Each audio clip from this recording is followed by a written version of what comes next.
जय श्री राम, राधे राधे। स्वागत है आप सभी का मेरे चैनल में। आशा करती हूँ आप सभी स्वस्थ होंगे।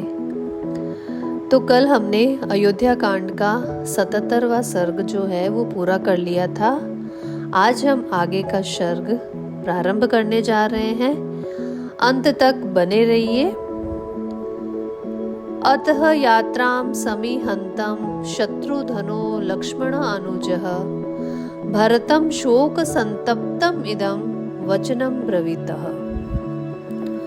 अर्थात 13वें दिन का कार्य पूर्ण कर श्री रामचंद्र जी के पास जाने का विचार करते हुए शोक से संतप्त हुए भरत ने लक्ष्मण के छोटे भाई शत्रुघ्न से इस प्रकार से कहा, भैया, जो दुख के समय अपने तथा आत्मीय जनों के लिए तो बात ही क्या है, समस्त प्राणियों को भी सहारा देने वाले हैं। वे सत्व गुण संपन्न श्री राम एक स्त्री के द्वारा वन में भेज दिए गए हैं तथा वे जो बल और पराक्रम से संपन्न लक्ष्मण नाम धारी शूर वीर हैं, उन्होंने भी कुछ नहीं किया। मैं पूछता हूँ कि उन्होंने पिता को कैद करके भी श्री राम को इस संकट से क्यों नहीं छुड़ाया।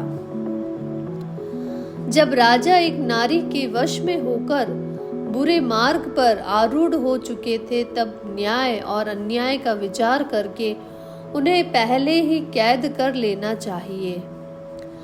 लक्ष्मण के छोटे भाई शत्रुघ्न जब इस प्रकार रोष में भर कर बोल रहे थे, उसी समय कुब्जा समस्त आभूषणों से विभूषित हो उस राजभवन के पूर्व द्वार पर आकर खड़ी हो गई। उसके अंगों में उत्तमोत्तम चंदन का लेप लगा हुआ था तथा वह राज रानियों के पहनने योग्य विविध वस्त्र धारण करके भांति भांति के आभूषणों से सज धजकर वहां आई थी। करधनी की विचित्र लड़ियों तथा अन्य बहुसंख्यक सुंदर अलंकारों से अलंकृत हो वह बहुत सी रस्सियों में बंधी हुई वानरी के समान जान पड़ती थी। वह सारी बुराइयों की जड़ थी। वही श्री राम के वनवास रूपी पाप का मूल कारण थी। उस पर दृष्टि पड़ते ही द्वारपाल ने उसे पकड़ लिया और बड़ी निर्दयता के साथ घसीट लाकर शत्रुघ्न के हाथ में देते हुए कहा, राजकुमार, जिसके कारण श्री राम को वन में निवास करना पड़ा है और आप लोगों के पिता ने शरीर का त्याग किया है, वह क्रूर कर्म करने वाली पापिनी यही है। आप इसके साथ जैसा बर्ताव उचित समझे करें। द्वारपाल की बात पर विचार करके शत्रुघ्न का दुख और भी बढ़ गया। उन्होंने अपने कर्तव्य का निश्चय किया और अंतपुर में रहने वाले सब लोगों को सुनाकर इस प्रकार से कहा, इस पापिनी ने मेरे भाइयों तथा पिता को जैसा दुख पहुंचाया है, अपने उस क्रूर कर्म का वैसा ही फल यह भी भोगे। ऐसा कहकर शत्रुघ्न ने सखियों से घिरी हुई कुब्जा को तुरंत ही बलपूर्वक पकड़ लिया। वह डर के मारे ऐसे चीखने चिल्लाने लगी कि वह सारा महल गूंज उठा। फिर तो उसकी सारी सखियां अत्यंत संतप्त हो उठी और शत्रुघ्न को कुपित जानकर सब और भाग चली। उसकी संपूर्ण सखियों ने एक जगह एकत्र होकर आपस में सलाह की कि जिस प्रकार इन्होंने बलपूर्वक कुब्जा को पकड़ा है, उससे जान पड़ता है ये हम लोगों में भी किसी को भी जीवित नहीं छोड़ेंगे। अतः हम लोग परम दयालु, उदार, धर्मज्ञ और यशस्विनी महारानी कौशल्या की शरण में चले। इस समय वे ही हमारी निश्चल गति हैं। शत्रुओं को दमन करने वाले शत्रुघ्न रोष में भरकर कुब्जा को जमीन पर घसीटने लगे। उस समय वह जोर जोर से चित्कार कर रही थी। जब मंथरा घसीटी जा रही थी, उस समय उसके नाना प्रकार के विचित्र आभूषण टूट टूट कर पृथ्वी पर इधर उधर बिखर रहे थे। आभूषणों के उन टुकड़ों से वह शोभा वाली विशाल राजभवन नक्षत्र मालाओं से अलंकृत शरत काल के आकाश की भांति अधिक सुशोभित हो रहा था। बलवान नरश्रेष्ठ शत्रुघ्न जिस समय रोष पूर्वक मंथरा को जोर से पकड़कर घसीट रहे थे, उस समय उसे छुड़ाने के लिए कैकेयी उनके पास आई। तब उन्होंने उसे धिक्कारते हुए उसके प्रति बड़ी कठोर बातें कही, उसे रोष पूर्वक फटकारा। शत्रुघ्न के वे कठोर वचन बड़े ही दुखदायी थे। उन्हें सुनकर कैकेयी को बहुत ही दुख हुआ। वह शत्रुघ्न के भय से थर्रा उठी और अपने पुत्र की शरण में आई। शत्रुघ्न को क्रोध में भरा हुआ देख भरत ने उनसे कहा, सुमित्रा कुमार, क्षमा करो। स्त्रियां सभी प्राणियों के लिए अवध्य होती हैं। यदि मुझे यह भय न होता कि धर्मात्मा श्री राम मातृघाती समझकर मुझसे घृणा करने लगे, तो मैं भी इस दुष्ट आचरण करने वाली पापिनी कैकेयी को मार डालता। धर्मात्मा श्री रघुनाथ जी तो इस कुब्जा के भी मारे जाने का समाचार यदि जान ले, तो वे निश्चय ही तुमसे और मुझसे बोलना भी छोड़ देंगे। भरत की यह बात सुनकर लक्ष्मण के छोटे भाई शत्रुघ्न मंथरा के वध रूपी दोष से निवृत्त हो गए और उसे मूर्छित अवस्था में ही छोड़ दिया। मंथरा कैकेयी के चरणों में गिर पड़ी और लंबी सांस खींचते हुए अत्यंत दुख से आर्त हो करुण विलाप करने लगी।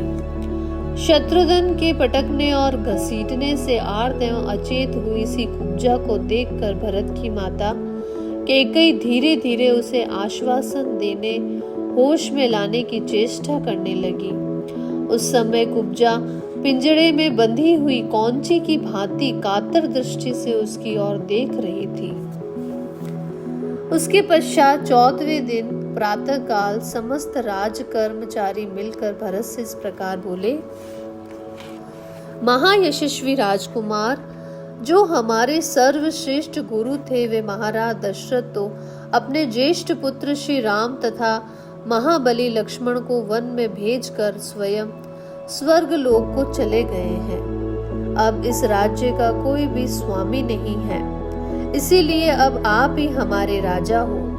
आपके बड़े भाई को स्वयं महाराज ने वनवास की आज्ञा दी है और आपको यह राज्य प्रदान किया है। अतः आपका राजा होना न्याय संगत है।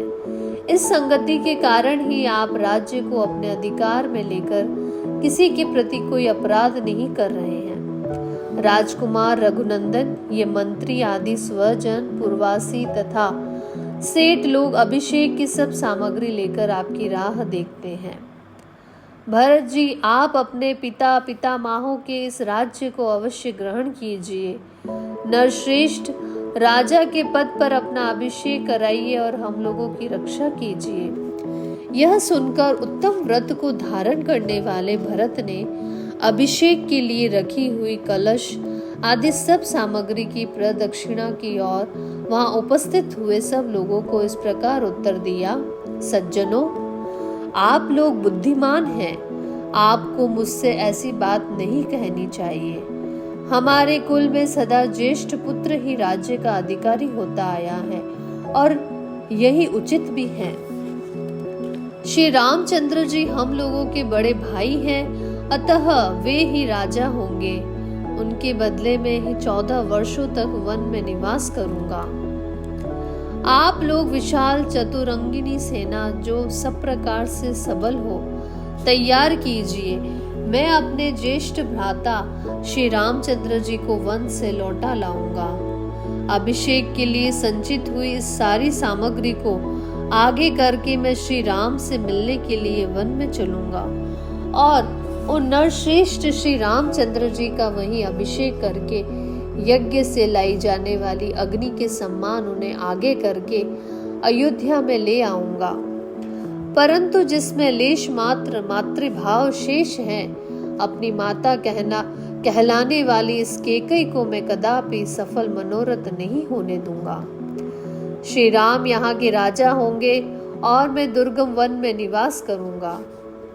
कारीगर आगे जाकर रास्ता बनाएं, ऊंची नीची भूमि को बराबर करें तथा मार्ग में दुर्गम स्थानों की जानकारी रखने वाले रक्षक भी साथ साथ चलें। श्री रामचंद्र जी के लिए ऐसी बातें कहते हुए राजकुमार भरत से वहां आए हुए सब लोगों ने इस प्रकार सुंदर एवं परम उत्तम बात कही। भरत जी, ऐसे उत्तम वचन कहने वाले आपके पास कमल वन में निवास करने वाली लक्ष्मी अवस्थित हो, क्योंकि आप राजा के ज्येष्ठ पुत्र श्री राम को स्वयं इस पृथ्वी का राज्य लौटा देना चाहते हैं। उन लोगों का कहा हुआ वह परम उत्तम आशीर्वचन जब कान में पड़ा, तब उसे सुनकर राजकुमार भरत को बड़ी प्रसन्नता हुई। उन सब की ओर देखकर भरत के मुखमंडल में सुशोभित होने वाले नेत्रों से हर्ष जनित आंसुओं की बूंदें टपकने लगी। भरत के मुख से श्री राम को ले आने की बात सुनकर उस सभा के सभी सदस्यों और मंत्रियों सहित समस्त राज कर्मचारी हर्ष से खिल उठे। उनका सारा शोक दूर हो गया और वे भरत से इस प्रकार बोले, नरश्रेष्ठ, आपकी आज्ञा के अनुसार राज परिवार के प्रति भक्ति भाव रखने वाले कारीगरों और रक्षकों को मार्ग ठीक करने के लिए भेज दिया गया है। इस प्रकार से आदि काव्य रामायण की अयोध्या कांड में हमारा सर्ग जो है वो पूरा होता है। कल हम आगे का सर्ग प्रारंभ करेंगे। आप अगर मेरे चैनल पर नए हैं तो आपसे निवेदन है कि आप चैनल को लाइक, शेयर और सब्सक्राइब करें, जिससे मेरे रामायण के पूरे वीडियो आप तक पहुंचते रहें और आप घर बैठे ही रामायण का उत्तम पाठ श्रवण करें। धन्यवाद।